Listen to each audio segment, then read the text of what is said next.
नमस्कार, आदाब। मैं नदीम सैफ़ी और मेरे यूट्यूब चैनल नदीम सैफ़ी सफ़र में आप सभी का एक बार फिर से बहुत-बहुत स्वागत है। दोस्तों, तकनीकी समस्याओं के चलते मैं काफ़ी दिनों से आपसे रूबरू नहीं हो पा रहा था। अब वो तकनीकी समस्या ख़त्म हो गई है। अब मैं एक बार फिर से एक ऐसी सच्ची घटना लेकर आपके सामने हाज़िर हूँ, जिसे आप सुनकर दंग रह जाएँगे। दरअसल एक प्रेमी और एक प्रेमिका ने एक निर्दोष लड़की की हत्या कर दी। ये पूरी कहानी आज मैं आपको सुनाने जा रहा हूँ। दरअसल ये पूरा जो मामला है वो दिल्ली से सटे ग्रेटर नोएडा के बड़पुरा गांव का है, जहां पर अब से करीब 6 माह पहले एक पति पत्नी ने कर्ज से तंग आकर आत्महत्या कर ली थी।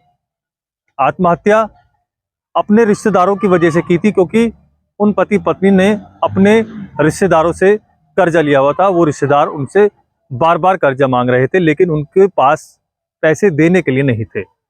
एक दिन उन्होंने तंग आकर आत्महत्या कर ली। उनके परिवार में एक 26 वर्ष की एक लड़की थी, जिसका नाम पायल था। पायल अपने माता पिता की मौत का बदला उन 4 लोगों से लेना चाहती थी, लेकिन उसको टीवी सीरियल देखने का बहुत शौक था और उसने एक टीवी सीरियल देखा, कबूल है। वहीं से उसने सारा दिमाग लड़ाया और अपना जो षड्यंत्र था वो रच डाला अपने प्रेमी के साथ। उसके प्रेमी का नाम था अजय। अजय और पायल की जो दोस्ती थी वो फेसबुक के माध्यम से हुई थी, और उनकी जो दोस्ती थी वो प्यार में बदल गई। धीरे धीरे वो आपस में इतने ज्यादा घुल मिल गए कि वो एक दूसरे की बात शेयर करने लगे।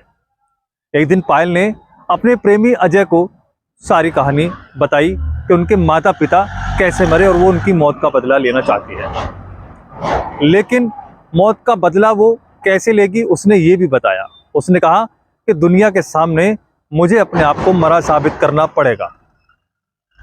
मेरे जैसी दिखने वाली एक हुबहू लड़की आपको लेके आनी होगी और ये व्यवस्था आप करेंगे। उसके जो आशिक था, यानी कि जो उस लड़की का प्रेमी था अजय, उसने कई महीने बीत जाने के बाद एक लड़की तलाशी, जिसका नाम था हेमा। हेमा मूल रूप से हाथरस की रहने वाली थी और ग्रेटर नोएडा वेस्ट के बिसरक क्षेत्र इलाके में एक मॉल में नौकरी करती थी। एक दिन अजय का दोस्त था, उसने हेमा की फोटो अजय को दिखाई और कहा कि ये हेमा चौधरी है, जो कि एक मॉल में नौकरी करती है और इसकी जो शक्ल है, यानी कि जो इसकी कदकाठी है, वो पायल से मिलती जुलती है।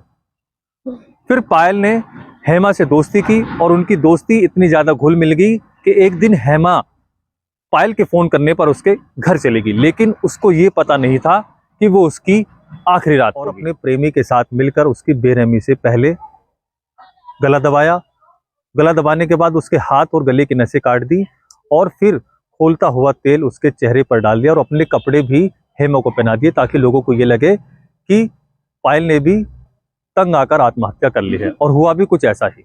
लोगों को ये लगा कि पायल ने भी तंग आकर आत्महत्या कर ली है, और लोग जिसे मरा हुआ समझ रहे थे वो दरअसल जिंदा थी, और जो जिंदा थी उसको लोगों ने मरा हुआ साबित कर दिया। ये कहानी यहीं खत्म हो गई।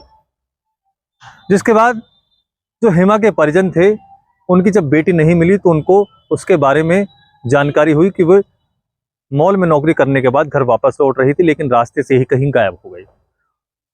वो हाथरस से ग्रेटर नोएडा आए और बिसरक थाने में हेमा की गुमशुदगी का एक रिपोर्ट दर्ज कराई। रिपोर्ट दर्ज कराने के बाद पुलिस इस पूरे मामले की छानबीन में जुट गई। जब पुलिस इस मामले की छानबीन में जुट रही थी, तब हेमा की जो मोबाइल लोकेशन थी वो दादरी में मिली। ये देखकर पुलिस भी अचंभे में पड़ गई।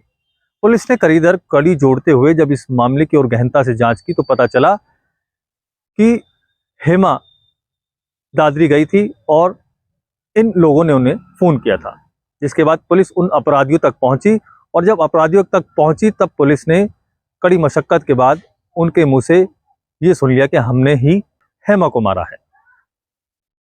पुलिस ने आरोपी अजय और पायल को गिरफ्तार किया। गिरफ्तार करने के बाद पुलिस फिर से उनको उसी जगह ले गई जहां पर उन्होंने ये मौत का पूरा षड्यंत्र रचा। तो पायल ने अपने जुर्म को कबूल किया और उसका जो साथ जिस प्रेमी ने दिया था उसने भी अपना जुर्म कबूल लिया।